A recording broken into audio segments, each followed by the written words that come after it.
Welcome. My name is Susan Elliott. I'm the President and CEO of the National Committee on American Foreign Policy, and I would like to welcome all of our participants to today's program.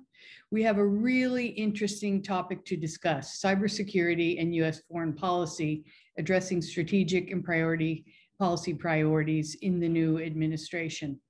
I think it's very important for us to look at these issues now that we're into a new administration, and for President Biden and Vice President Harris. Given the recent reports that we've seen, not only from the media, but from the intelligence community and others, that there was a hacking campaign, there has been interference, cyber interference, not only in a US technology company, SolarWinds, but also in government agencies. So I think it's an extremely important topic and one that we need to discuss. And so today we're going to look at things like, what policies are already in place, or should we develop to protect ourselves against these kind of cyber attacks? And we need to look at these not only in terms of government, but also in terms of the private sector, and then how we would coordinate with partners and allies around the world. So we have three experts in the field of cybersecurity and policy here to discuss this important issue. So what I will do is I'd like to first introduce our panel to you, and then I will turn it over to our moderator, Camino Cavanaugh, to lead the discussion. Before we actually begin, I will just remind everyone that this is on the record. You are able to ask questions. And if you look down at sort of the middle of the bottom of your screen, you can use the Q&A box. And the NCAFP staff and I will look at the questions and make sure that the panel gets to address them. So what we'll do is we'll start out with a discussion among our three experts, and then we'll move to your questions a little later in the program. So I'd like to start out first by introducing Erica Borghard. She's a senior resident fellow at the Atlantic Council's New American Engagement Initiative, and this initiative aims to critically examine core assumptions of American grand strategy and propose fresh, innovative ideas for U.S. foreign policy, something, Erica, we really need, having been worked in the U.S. government for many years.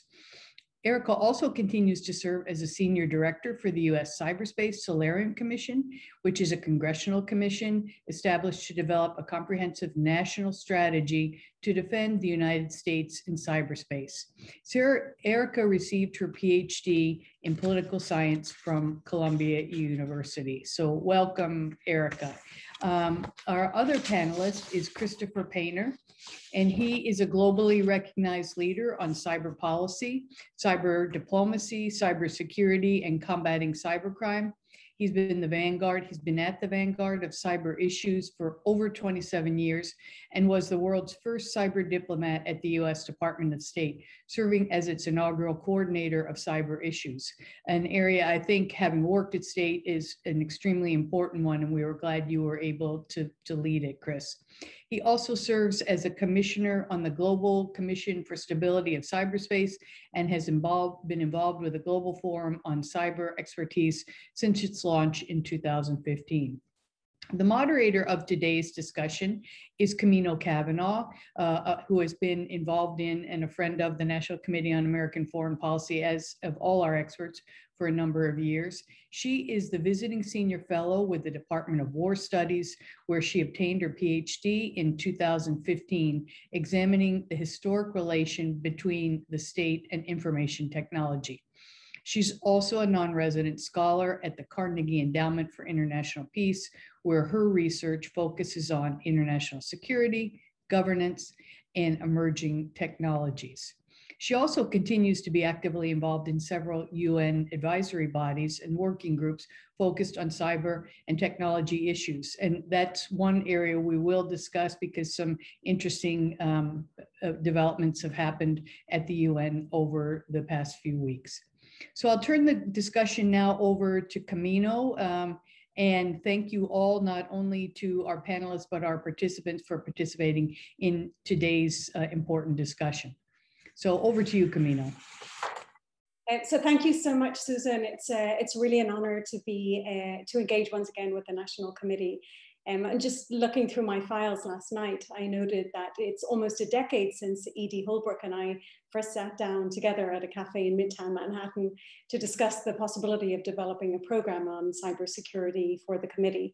And so hi to Edie, who I know is following today.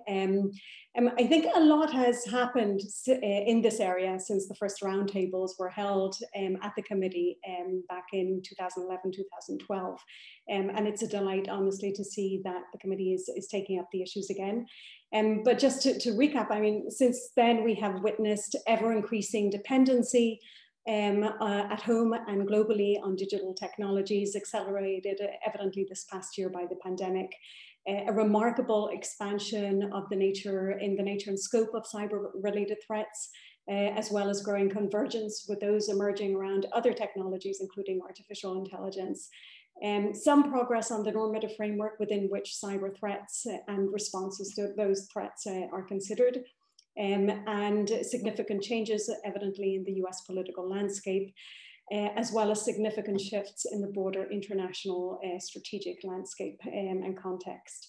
So these developments make this meeting today all the more interesting in terms of the speakers that we have. So combined with their current roles, both Chris and Erica do have quite impressive backgrounds of relevance to today's discussion on cybersecurity and US foreign policy. And in particular, I think Chris's previous role as coordinator for cyber issues at the State Department, and Eric as a senior director and lead on one of the task forces of the Cyberspace Solarium Commission are particularly relevant. And so without much further ado, I think what I'll do is, Erica, Chris, I'll start with a general question to you both, and maybe starting with you, Erica. In terms of the direction that the Biden administration is taking on cybersecurity, and how this emerging approach aligns with the administrator's broader foreign and national security policy, as well as developments that are taking place at the international level and involving both allies, friends, and competitors and adversaries. I guess three of them. So Erica, maybe you could kick off with that. Thanks. Sure. Thank you so much. And thank you for having me. It's a pleasure to be here today with such an esteemed group.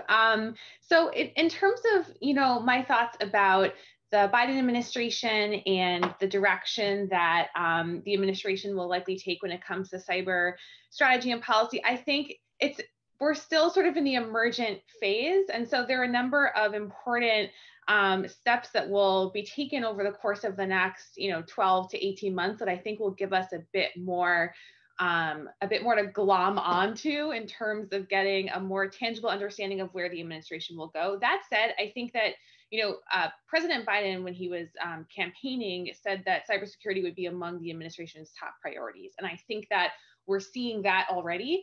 And I think that's both a function of fulfilling campaign promises, but also the events that have transpired between the November election and today, particularly the SolarWinds supply chain breach. And so, you've seen in terms of sort of organization and personnel, the elevation of cyber within the National Security Council with the creation of the Deputy National Security Advisor for Cyber and Emerging Technology. And so bringing in Ann Neuberger from the National Security Agency and putting her in that role, I think sort of emphasizes the priority that's being placed on cyber issues, and obviously a lot of discussion about cybersecurity in the context of SolarWinds. With that said, there are a few things I would sort of look out for looking forward, given that we're only in the first 57 days, I think, of the administration. To me, especially coming from the Cyberspace Solarium Commission, I'm really curious to see what happens with the National Cyber Director, which was a new position that was recommended by the commission, that was created in law in the 2021 National Defense Authorization Act. It's a Senate confirmed position with an office potentially of 75 people. And that entity is meant to be the sort of coordinator across the federal government, as well as the key person for interfacing with the private sector. And so who the Biden administration ultimately selects and who is confirmed by the Senate for that position, and how they sort of adjudicate roles and responsibilities between the new Deputy National Security Advisor, the Office of the National Cyber Director, and then whoever will be selected for the Cybersecurity and Infrastructure Security Agency within DHS, I think will be kind of the space to watch going forward in terms of how the administration will think about this challenge from an organizational and personnel perspective. Thanks so much, Erica. Chris, how about you? So I agree with Erica. I'd say a couple other things. I mean, first, we're in a completely different place than we were back in 2009 when I was in the White House trying to work on our cyberspace policy review, where we're really, for the first time, I think cyber was achieving more national security importance. And that was in part because President Obama's campaign had been hacked into. But now we've had, as you said, lots of different challenges, technical challenges, intrusions, denial of service attacks, big worms that have caused financial and other damage, election interference. I mean, we really are in a different area of prominence. And I think, as Erica said, one important thing is that from the very beginning, first, Biden lived through all that, right? So he's not coming into this with no knowledge of this. He was part of the Obama administration.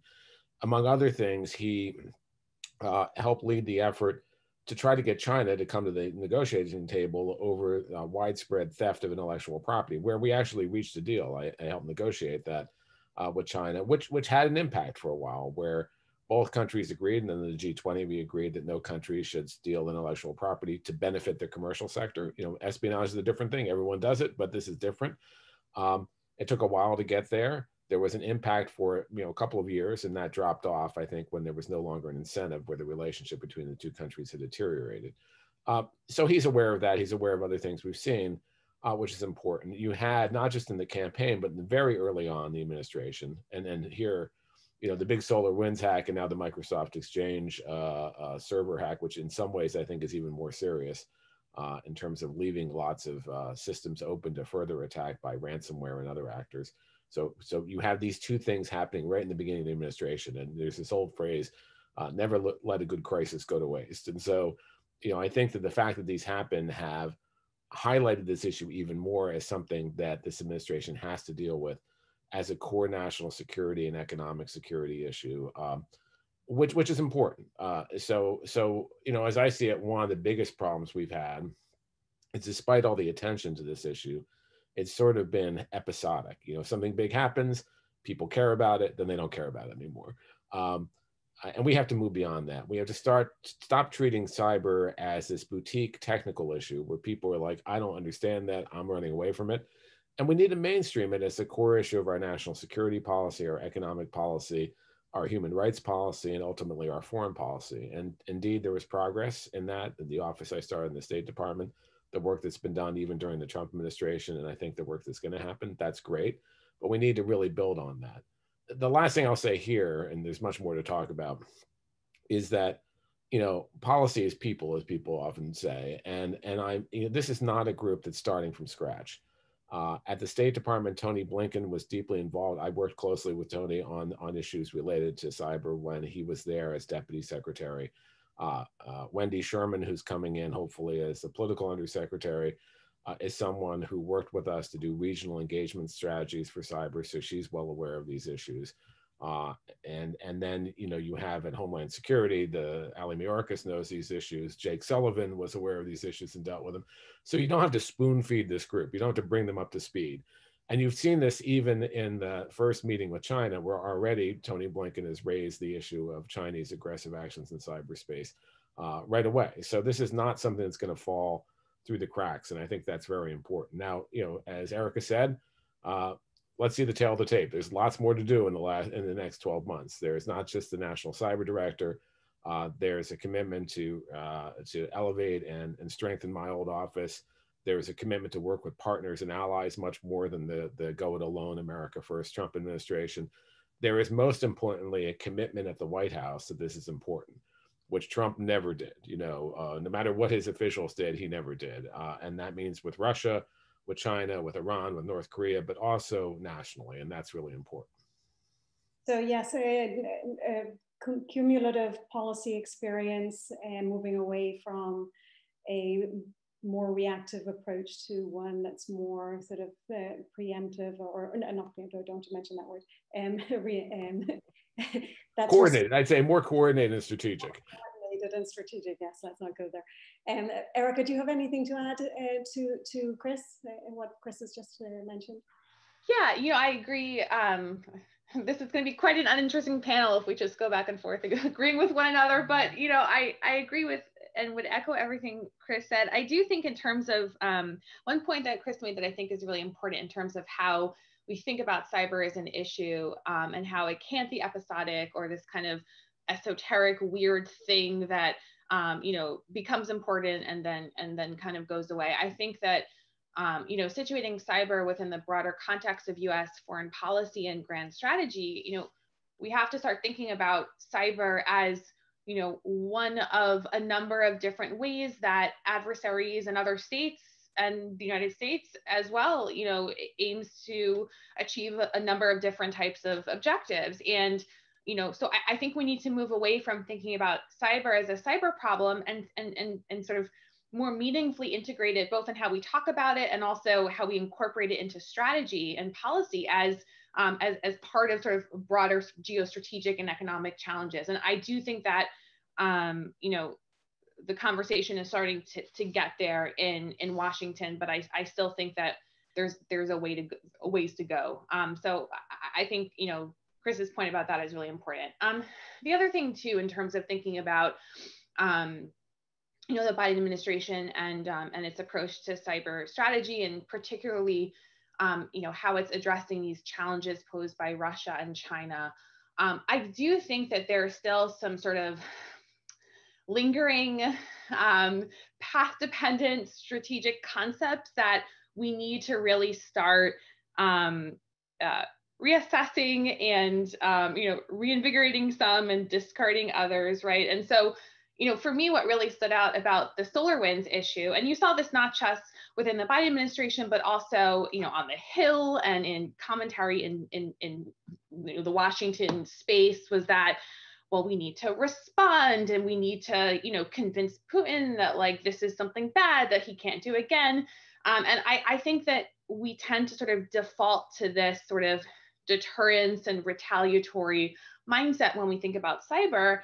And I think that's appropriate for some types of challenges in cyberspace, but not for others. And I think we need to be careful about how we treat, you know, in particular, cyber espionage versus other types of, you know, malicious cyber activity, and think carefully about the implicit, you know, norms we may be setting by choosing certain types of response tools to address things like the SolarWinds breach versus others. And so I do think while, you know, so I think cyber needs to be situated in broader strategic context, and also that we need to do a better job of sort of disaggregating cyber activity into different types and thinking about it along a spectrum, and not just, you know, throwing out sort of cyber behavior and kind of sort of inappropriately conflating different types of activities and behaviors within this sort of broader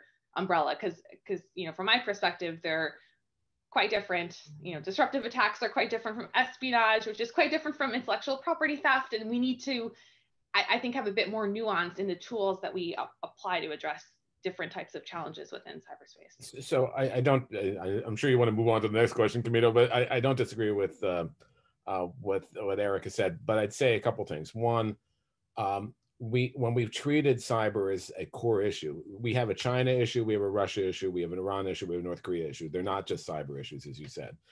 And when we did that with China, the reason we got traction on the intellectual property theft is then President Obama said, it's not just a cyber issue. This is something we're willing to risk friction in our overall relationship. That's how we have to treat this issue. On the point about espionage, I do think we need to be precise, but even in espionage, we don't have to sit on our hands and say that's okay. You know, in SolarWinds, in physical espionage, we you know, expel diplomats, we take other actions. We can do that here too. I think it's interesting though to look at this recent event, this Microsoft event, which I think it is espionage, it appears, but it is reckless espionage. And so that might change the game a little bit about how you respond. I'd finally say this idea of deterrence and response, I still believe in that. I just think we've been terrible at it. We've been terrible at holding countries, transgressors accountable. We have not done anything really to do that. We've been episodic. We've not been strategic. We need to change that. Okay, that's great, because that was the second question in relation to the difference between the two events and what they mean in relation to what came before, and evidently, Chris, what you just mentioned in relation to accountability and so forth. Erica, do you want to step in and discuss these points? Yeah. So no, I agree. I think that espionage is bad, right? We don't like it. It's something that all states do to one another and to their allies and their adversaries, right? We have tools to address it, whether it's counterintelligence and taking sort of proportionate measures to signal displeasure and all of that. I get concerned when we start. And this is more, I think, prevalent on the Hill than anywhere else, start calling things like SolarWinds an act of war, and we have to, and talking about it in deterrence terms, because, from my perspective, I don't think deterrence is the right framework to apply to espionage. I still sort of am a believer in deterrence for attack, right, and for disruptive attacks. But I think when it comes to espionage, it's sort of the wrong framework. I think the policy response there we're not going to sort of alter the calculus of our adversaries to stop spying on us, right? But we can make it harder for them to do so, and we can, improve our own sort of defense and resilience, and all of that. And so I just think that we need to be a bit more nuanced in the discussion, but agree completely that the Microsoft Exchange breach seems to be a sort of a different type of beast, and is something that is more concerning because of the implications of how it could be exploited, not only by China, but potentially by other actors. And that's where I think we need to be a bit more assertive in how we address it. Okay, a question to both of you. We're talking here a little bit of accountability and response in relation to those that are held to be, or I mean, at least thus far, said to be responsible for both events. What about the actual companies themselves? I know both of you have views on this, and it would be interesting to hear them. Erica, go first. Sure. Yeah, I guess I can go first. I mean, so getting back to my work on the Solarium Commission, one of the recommendations that the commission, put forth in its report from last year, which is actually the last trip I ever did, was to Washington, D.C. on March 11th to go to the report sort of unveiling event on the Hill. So that's that day will live forever in my mind. But yeah, so one of the recommendations that didn't sort of make it into the NDAA in this past cycle was having a national data breach notification law. And, you've seen recently a revived conversation around that, because and it's kind of a political third rail. But I think there was a growing recognition that, for SolarWinds in particular, it seems that what we know about, the Russia's approach was that they took advantage of the blind spot that the U.S. government has in terms with respect to the private sector. And so, you've seen even in the past week, people again raising this question of, well, how do we, we don't want to sort of insert the government unnecessarily onto private sector networks, but then how do we build a sort of how do we build a legal structure that has some type of requirements along with appropriate liability protections and so on, so that we're not sort of left blind about what's going on privately owned networks. But I do not intend to minimize at all the challenge of this and how difficult a national data breach notification law will be to see the light of day. Mm-hmm. Chris? Yeah, well, first, we've been talking about a national data breach law for as long as I can remember. I was talking about it in Justice 20 years ago. I mean, it's absurd. It's totally absurd that we don't have it. And it should be more than database. It should be a breach notification law, or a breach, at least notification to the government and law enforcement so they can take action. The fact that we don't have anything like that, I just don't understand it. Almost every one of the 50 states have something that's more geared toward personal identifiable information. The EU has something that's more of a breach law. I just think we need to move forward on that. And I think that's a larger issue that, it's not the government alone that bears responsibility. It's also the private sector and companies and people who make software and people who use software. There's shared responsibility here. And the commission, the Global Commission you mentioned, one of our proposed norms was not just aimed at governments, it was aimed at the private sector. It talked about private sector having some obligation to take due diligence to make sure that their software was as reliable as possible, that they reacted quickly to take care of any flaws or bugs in it, and that they have a role too. And look, I'm a recovering lawyer, and there's no shortage of litigious people in the U.S. Yet, this idea that either manufacturers of software or third parties who take terrible practices and then are used as a pass-through for things like botnets will have some liability has never happened because we don't have a standard of care. And we need to move to a more mature place where insurance markets work, where liability markets work, where regulatory markets work, without, stepping on innovation, to be sure, but there's a balance you can reach there. As far as what we're doing with other countries, as I started to say before, I just think, what we've done is very episodic. I take the example of the big NotPetya worm that was attributed to Russia. It was great that a number of countries said Russia did that, but they did it 6.5 months after it happened.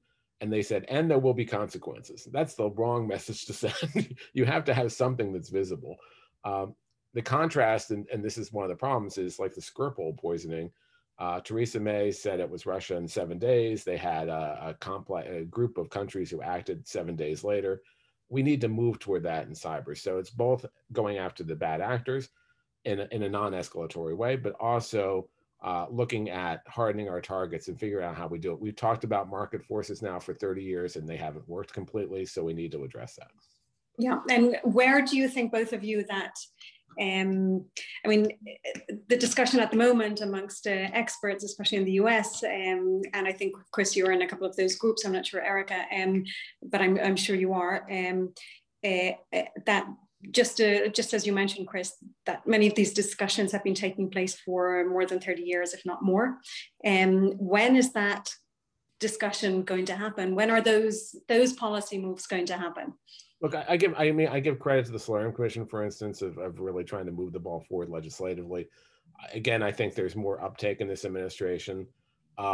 If you want to be really depressed, as I said in one of these groups that you're a part of, Camino, read the 2003 National Cyber Strategy for the U.S. and see how many of those things we've actually accomplished. And the answer is very little.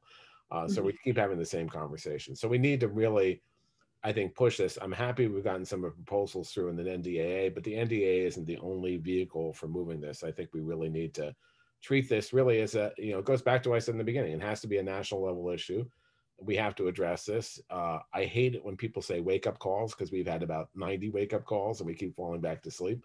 So this is really, I think we just need to make it a priority. It's not going to be easy. There is a lot of pushback against any kind of regulation from both parties. But I think we have to think about how this is going to work in the future. And we're not, this is not sustainable. Erica? I mean, I agree. I don't have a crystal ball. I wish, I knew when there might be more political will on both sides of the aisle for this. It's been an enduring challenge. And, I haven't had as long of a vantage point on this as Chris has had, but I do think that in the time I've been in this field, I think there has been very slowly incremental improvements in both a recognition of the importance of cybersecurity and very small steps forward. So I guess I'll be an optimist this morning and hope that it gets taken up more seriously sooner rather than later. But it's the sclerotic pace of it all is frustrating. Yes, yeah. So one last question before we move to question and the Q&A. Since we are in New York, at least virtually, I'd like to steer the discussion towards some of the more multilateral aspects of the cybersecurity discussion. And so in this regard, both of you, what are your views on how developments at home, including with regard to the accountability and response issues relating to SolarWinds and Microsoft Exchange hacks. How did these tie into developments at the United Nations and other related fora, including last week's consensus outcome at the UN Open-Ended Working Group on ICTs in the context of international security? Maybe Chris, we start with you. Yeah, sure. I mean, look, this issue is not just a domestic issue. You know, when I was a prosecutor doing cybercrime cases, if you were a smart cyber criminal, you'd route your attacks through several different countries to avoid detection. If you're a nation state, obviously that's international. If you're attacking another nation state, or even doing espionage, or even just stealing information. So this always has an international dimension. There's been a lot of international attention on this, fortunately, over the last number of years. When I started my office at State now almost exactly 10 years ago, there have been cyber negotiations, but cyber diplomacy as a field didn't exist. And now there are 45 different cyber diplomats offices in foreign ministries around the world, which is great. That elevates the issue, and I think that's important. So it's important that these things are happening. And what they do is really talk about what are the rules of the road. There's this perception that, you know, cyberspace is a free fire zone and nothing applies and you can do anything you want. It's a wild, wild web, as people have said. And that's not really true. What the UN has been able to reach consensus on, and through a number of processes, which I won't go into detail in here, but is that, you know, international law applies in cyberspace just like it does in the physical world. Another part of the UN said that you have the same rights online as you do offline. Those are important messages because cyberspace isn't such a different thing that the rules we've agreed to in the physical world don't apply.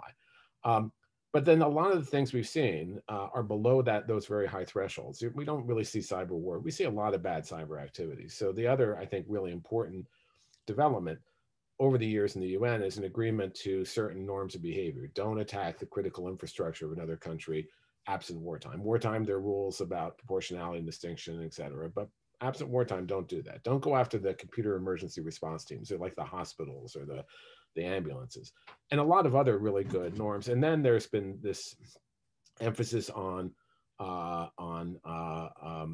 CBMs, essentially confidence building measures, hotlines, ways to de-escalate conflict, and finally capacity building that will help all countries. And that's what the organization, the GFC I'm involved in, is. And so that's good. And what happened in New York, as you well know, just this last week, is those discussions had happened in smaller groups of countries, including Russia, China, the US, and others.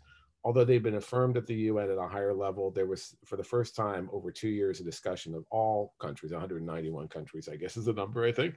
And they were able to actually reach a consensus. Was it a momentous consensus? No. But was it an affirmation of those things that I just talked about? Yes. And I think that's very important. And more countries have gotten into the game, which I think is really important. Now, the fact that countries are talking about what the rules of the road are and the importance of capacity building and other issues is important and great. And the fact that we're building alliances of countries to talk about how we respond to this is great. And we're having dialogues even with countries we don't agree with is important. But the problem is that that's only half the game. So if we establish what the rules of the road are and get people to embrace that, we still have to have accountability for those who break it. Otherwise, they're just words on paper because you embolden bad actors if there are no consequences. So we have to figure out that accountability part of it as well. I don't see that happening necessarily in the UN, but I think the UN has a very important role to play, as do regional organizations like the Organization of American States, ASEAN, the EU, African Union, and others. So I think that's really important, and that international development is key to stability in the long term for this space. Thanks, Chris. 193 member states, I think. But I wouldn't say that's minor. It's still mightily significant, the fact that they... No, I'd say that the actual report didn't break necessarily new ground, but the fact that all those countries came together and agreed, which many people, including me, were kind of skeptical of that would happen. I think this was medicine itself. And the fact that all those countries actually sat down and talked about this at a level they didn't before, I also think was really important. Yeah, and I think the agreement, or at least the consideration that everybody was equally happy and equally disappointed with the outcome was a good way to frame it, and also I think an indicator of how these discussions will continue in the coming period. They'll be equally difficult. Well, and they will continue, as you know. There's many resolutions. Yeah. There's another 5-year tail for a new one of these processes. There's consideration of a new cybercrime treaty in another part of the UN. There's stuff at the Secretary General's level. There is no shortage of discussions of these issues around the world right now, including the finalization of the group of governmental experts this year. Erica, do you have some insights into these issues? And by the way, we're responding to a couple of the questions posed by participants, especially those that were linked to broader international issues, the UN, and rules and norms.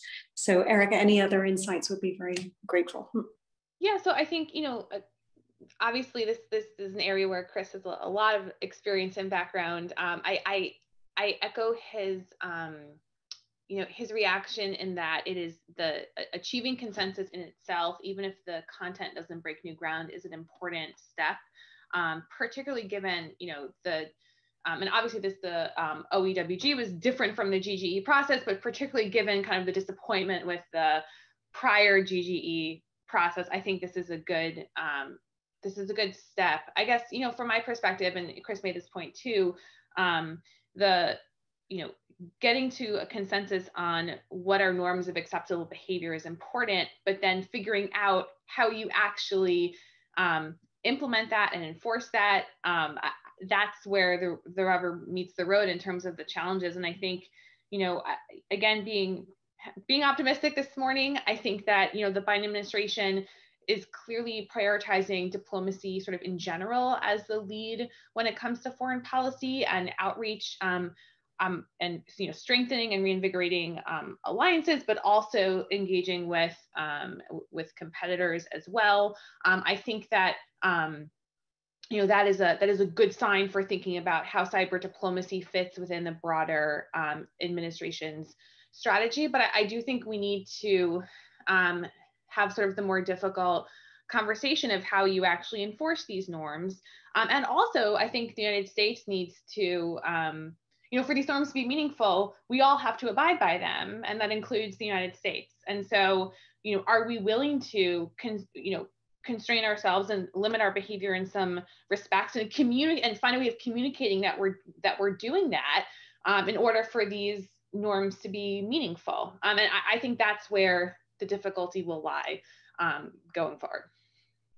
Thank you so much. I think that last point in terms of engaging through dialogue with competitors is extremely important. It's something that I think there's more and more calls for that internationally, not just in the US. Chris, do you have any thoughts on that point? Yeah, and look, I do think it's important. There's sort of a cottage industry now of these cyber dialogues, which is great. I mean, I think the first one we launched was with Japan, as I recall, right after my office was created, and that was a U.S.-Japan one. There are multiple U.S. with various countries, different bodies like the EU. There's country-to-country ones. There's dialogues with China. Various countries have. The U.S. used to have a dialogue with Russia, but that was stopped after the invasion of the Ukraine. It doesn't mean that there's no discussions with Russia, but that formal dialogue, high-level dialogue, was stopped. I think it's important to have a dialogue, but it has to have a purpose, right? You don't just have a dialogue to have a dialogue, and you don't have a dialogue as a show thing, right? You don't say, I think, a little while ago, a few months ago, Vladimir Putin said, we want to have a high-level cyber dialogue with the U.S. again. Well, that sounds good at one level, but if it's just to say, hey, everything's okay, nothing to see here, that's not the message you're trying to send. So we have to have constructive, directed dialogues. China, same thing. We had a China working group that was canceled by the Chinese after we indicted some of their PLA officers. It was restarted. I think we do have to have discussions, but we have to go in with the, expectations. What are we really trying to achieve? What are they trying to achieve? Discussion for the sake of discussion doesn't get you where you need to go. You have to have an agenda. You have to be able to make progress. And then the other thing is we have to discuss things with not just our traditional like-minded allies, like the Five Eyes and other, but with a much broader group of countries. And this is where capacity building and other issues come in that build this kind of like-minded alliance so we can talk about how you combat threats, whatever those threats are, whether they're nation state threats or cyber criminals or proxy mixed threats. Mm-hmm. Okay, thanks, Chris. Thanks, and also for bringing in the capacity building element. I'm going to pull out 3 questions from the list of questions we've received thus far. So the first one is from Hollis Hart. Is there less coordination and cooperation between US public policy players and the private sector than in other countries? And if that is the case for cyber, would it make a material difference if there were more linkages, and if so, how could it be done? So that's one related to the private sector. Another by Edie Holbrook, from Edie Holbrook, and this goes to the discussion earlier on threshold issues. At what point does cyber activity or attack, at what point might it constitute an act of war, or does it remain in the category of conflict? I think both of you might have views on that, especially in terms of effects. Another one by so another one linked to the private sector, one by Lauren states, what role does the private sector play working with government to make meaningful progress? And then one last question, if you don't mind me asking, is what ideas, this is from John Allen, what ideas do you have for consequences of breaking the rules? This relates to both your statements. The consequences of breaking the rules, and how do you get the bad actors to agree to these? I mean, this is a question of incentivizing good behavior. So over to you, Erica. Maybe we could start with the private sector.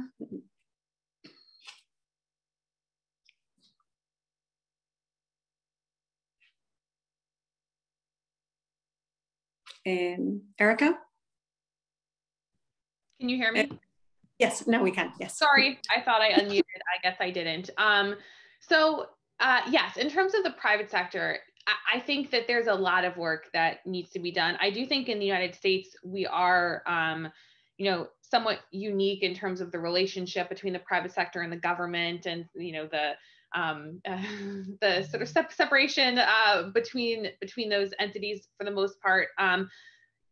It's become a truism to say that the private sector owns and operates most of the infrastructure, and the private sector is, targeted on a routine basis by malicious actors in cyberspace. And we need to get at, better collaboration. But what does it actually look like? And so I guess, I could provide the SolarWinds perspective, which is one way of thinking about it. What we really focused on was on thinking about how to define systemically important critical infrastructure, and then how do we have the organizations, the processes, and the resources to have more meaningful collaboration between the sort of the systemically important, the key sort of functions that underlie our economy and our national security in terms of our critical infrastructure and the government. And so there were sort of a whole range of recommendations that were meant to improve that.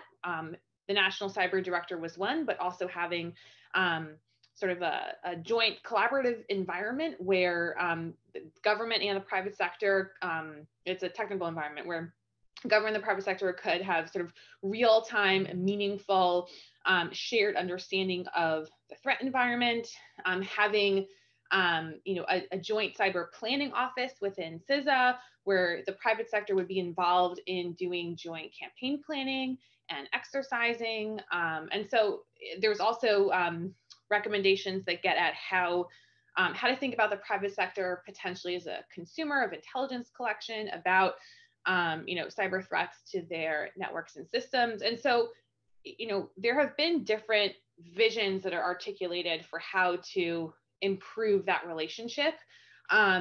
It's really a matter of, at this point, implementation. I think that conversation has, like many other conversations in this space, has been had for for quite some time. And then quickly to get at the war question, the threshold and active war question. So, I'm coming at this from a sort of strategic perspective, not from a legal perspective. So, obviously there's been significant debate about what might constitute an active war in general or in cyberspace. Obviously, that's ultimately a political decision. But I would think that I would argue the United States has not yet experienced any cyber attack that would rise to that level, simply because there hasn't been this kind of sort of violent effects or major sustained disruption of our economy that would prompt that kind of declaration. But these are, at the end of the day, I think, political considerations, and we'll see. I hope it never happens, but you never know. Thanks, Erica. Chris, do you want to take on that? Sure. So on the private sector question, this is another one of my pet peeves. I have many of them. That we've been talking about public-private cooperation literally for 20 years again, and we don't have it at an optimal level. We have to define what kind of cooperation mean. What is being shared between the private sector and the public sector, and vice versa? What are we trying to achieve? I think we made some progress on that, and that's good. I think those recommendations that Erica talked about are good. I also think the fact that reportedly, at least the White House the NSC has already been meeting with private sector entities on these recent events, SolarWinds and the Microsoft one, to say, well, how can we go about this? I think we should extend that to things like ransomware, which is more of a criminal side, where I think the private sector can play a big role. The private sector can play lots of roles, including roles where they can do things themselves to protect these systems. So I think it's important. I just don't think, I think this mantra of public-private cooperation needs to be defined more. And private sector also plays a role internationally. I mean, one of the things I did all the time is engage with the private sector when we were going out to do negotiations. For some of their bilateral or multilateral dialogues, we'd have a day or half day with civil society and the private sector and the government talking about issues, which I think is really important. We need to model this multi-stakeholder approach we keep talking about when we engage internationally. And it also helps us in the negotiations because they may see things we don't. On the active war issue, I remember us talking about this even in the Obama White House, and it comes down to how many angels are on the head of a pin, kind of. It's we know it when we see it. Interestingly, that's true in the physical world too. There is no definition of when there's an active war in the physical world. So saying we have to reach this definition in the cyber world, I think is a little misplaced. But I think there's some factors you can look at. If it, it's almost like if it quacks like a duck and walks like a duck, it's a duck. And so if you have something that's cyber that causes major death or property damage and injury, that's probably an active war, just like it would be in the physical world. But there's a scale. You look at factors, and of course, states can determine how they're going to respond. What an active war does for you is it opens up more options to respond, I think. But it doesn't mean if it's not an active war, and I agree with Erica, we haven't seen an active war yet, despite all the headlines about cyber war. My phrase I hate the most when people say, even when Leon Panetta said it, we're going to have a cyber 9/11 or a cyber Pearl Harbor. Let's stay away from that rhetoric a bit. I think we need to be prepared for it, but I think we can still respond short of a cyber war. And that gets to that third question. What are our consequences? What are the things we can do? And it's really an integrated response. It's everything from economic tools, not just episodic ones, but ones that are actually meant to change or have an effect on the adversary's behavior. Trade and economic tools. There could be law enforcement tools that might have not a major effect on changing the adversary's behavior, but could have an effect of signaling another effect. You could have diplomatic tools like we did with respect in the China negotiations and others. Sanctions, which are trade tools again. You're not going to have kinetic tools if it's short of war. That's not, that would likely violate international law and be disproportionate. But you could have what are called cyber operations tools. And I think that's a very controversial area, how those are used, what the rules around that are. When you act alone, when you act with other countries, I think those have to be ironed out. But that's something I think lots of countries are looking at. So you have a suite of consequences. I think one of the things we need to think about, though, is what are some new consequences? What are things that are actually going to change behavior that we haven't thought about? Are there partnerships that the private sector can look at? Are there things like, you know, in the old world of the internet, when you saw malicious traffic, sometimes the internet service providers could black hole traffic and say, you know, we're not going to let you get a connection from this particular IP space. Maybe that could be done. Someone's talked about kicking countries off SWIFT. I think that's a little extreme, but it's not, we just need to think about what the trade space is here, because what we have been doing hasn't been working. And again, you know, I'd caution with that is you don't want to make things worse, right? You don't want to, in terms of imposing those consequences, which I think are necessary, you don't want to escalate things. So you have to have de-escalation paths. You have to have ways of addressing that. And we haven't really defined those in cyber. But if we don't do anything, we're essentially self-deterring. And so I think it's important to do that. And the last thing I'd say about those consequences is much better if they're done collectively. Much better if we do that with partners. I was happy to see the EU using their cyber toolbox to impose sanctions, economic sanctions on a number of different state actors and other actors, which I wasn't sure they could get agreement, but they did. And so I think those kind of collective approaches are best. Thank you, Chris. Erica, do you have anything to add? I'm wondering on the de-escalation aspect, whether you have some thoughts. Yeah, so I do have thoughts on de-escalation, but just in terms of the sort of the counter cyber options that Chris is referring to, you know, there has been a lot of controversy with, you know, in particular on the US side with, you know, the Trump administration's, you know, pivot to this idea of, you know, forward defense and persistent engagement. And I think that, you know, from my perspective, I think that counter cyber operations play a role, and they should. I think the challenge is that the previous administration did not do a great job at all of communicating what that means, the conditions under which they operate, how we work with allies and partners, particularly when we are, you know, maneuvering in their cyberspace. And so I think this is an opportunity for the Biden administration to, you know, be more transparent in terms of how the United States thinks about, you know, doing counter cyber operations, and you know, and what are their left and right limits, and how do we manage escalation risks, to your point. And so I'm not, you know, I wouldn't sort of reject that option. I just think that we need to do a much better job of communicating what it is, to the extent that we can, given, you know, obviously much of this stuff, all of this stuff takes place in a classified environment, and there's, you know, operational security concerns and all of that. In terms of de-escalation, so, you know, I think that there's been a lot of academic work done on escalation in cyberspace. What's really interesting to me is that, you know, almost to Chris's earlier point about how cyberspace isn't a wild west and there are no rules. States, you know, there haven't been real meaningful, dangerous escalatory spirals that have been triggered in cyberspace. And generally, you know, there are these sort of reciprocal tit for tat types of interactions that don't rise to a level of real sort of real escalation. That said, I think that we need to do a better job of creating those structures to better communicate and manage escalation risk. I think confidence building measures in particular are one area that that is sort of a natural fit for that. We've seen, you know, we have an established hotline with Russia. Well, we've had one during the Cold War. We've allowed that to be used to communicate about cyber issues.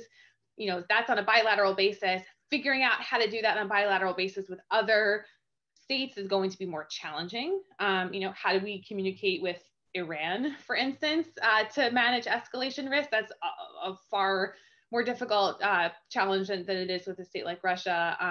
Even with China, although I'm heartened by sort of recent efforts at diplomacy, but figuring those out and figuring out how we can use sort of existing institutions and mechanisms that have been established in other areas for de-escalation, for military to military communication, to reduce escalation risk in cyberspace, I think is important. Thanks, Eric. I think that's a really good point, and there's quite a lot of work that has been done and is underway at regional levels on confidence building measures, including crisis communication protocols, etc. And there is a strong push to bring some of those, including points of contact, to the global level. So it'll be interesting to see how that discussion develops and how that can then tie into bilateral discussions, etc., and bilateral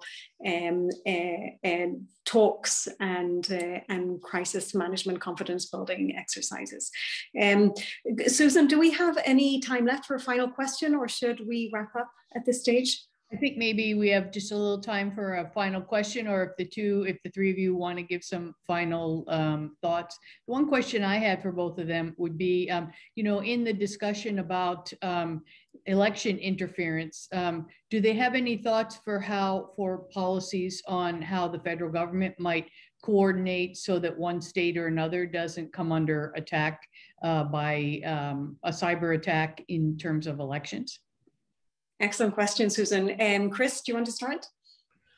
Yeah, look, I think we have to, I would say back in 2016, when we saw the election interference by Russia, that kind of caught us off guard. We were looking for the traditional sort of cyber attacks and not this blended attack. And it's not just the theft of information, it was the weaponization of information. So we have to start treating this, and we have. I think there's been some progress as a very important core issue. It's not just about cyber, it's about disinformation, it's about countering disinformation. We have to get various disciplines together, cross-disciplinary, to look at this. With regard to the states and cyber, yes, I think DHS has actually done a lot of good work, and also I'm on the board of a nonprofit called the Center for Internet Security, which works closely with the states and runs something called the multi-state ISAC and the election ISAC, where we worked with election officials to make sure they have tools and other things to counter this and to coordinate those activities. So yes, I think more can be done there, because this is not a single event. As we've seen in the last election, this is going to continue. Maybe other actors will come in. The biggest part of it, in my view, though, is less cyber than the disinformation and influence campaigns, and we have to figure out how to do those. And sometimes those are not always foreign, and that makes it even harder. And I guess just my last closing comment on all this would be, look, this is an important issue that's going to continue to evolve as a core foreign policy issue. So, I encourage people to watch the space, and I do think it's going to get integrated into all the other policy issues we see. I think it's going to gain greater prominence because so much depends on it in terms of our both economic well-being and social well-being, but just, the international world order. So watch the space. Like the whole of cyber approach that the UK is adopting. Yeah. Another conversation. Erica, response to Susan's question and some final comments.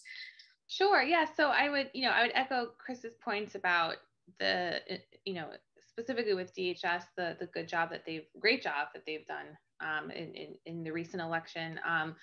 There's room for improvement. I think that federal government, obviously the way our Constitution is set up, the federal government doesn't run our elections, but the federal government can provide more assistance to states doing capacity building at home to make sure that states have the resources they need to improve their cybersecurity. But as Chris said, the challenge is less of a traditional cyber challenge and more of a sort of information challenge. And again, more, at least in this past election, seems to have been more generated domestically than from overseas, and that presents its a whole other set of challenges that are beyond my expertise, certainly. In terms of closing remarks, I guess, in the theme of my feeling today, usually I'm a pessimist, but I guess this morning the sun is shining, so I'm feeling optimistic. I think there has been, even though it seems like Groundhog's Day in cyberspace and we're having the same conversations and asking the same questions again and again, I do think we're moving in the right direction. I think that, seeing, for instance, so much, so many of the confirmation hearings focusing on cyber questions, I think that's a big deal. And I can't recall having seen that to such an extent in prior cases. And so I do think that there is more political will to have meaningful reform on these issues, and I'm hopeful that it will continue to be seen as important. Thank you so much, Erica, and thanks also for ending on a positive note. I think we all need to be positive, whether in the US or internationally. These are really difficult times. They're complex times, and with that, Susan, I'll hand over to the National Committee and hear from you some last remarks. Well, I would just say, I know we've gone over time, but just say thanks to all three of you, Camino, Chris, and Erica, for a great discussion. We need to have more discussions like this. And thanks to Erica and Camino for ending on a positive note. I always like to end on, you know, the glasses half full and not half empty. So thanks again. And I look forward to more discussions like this.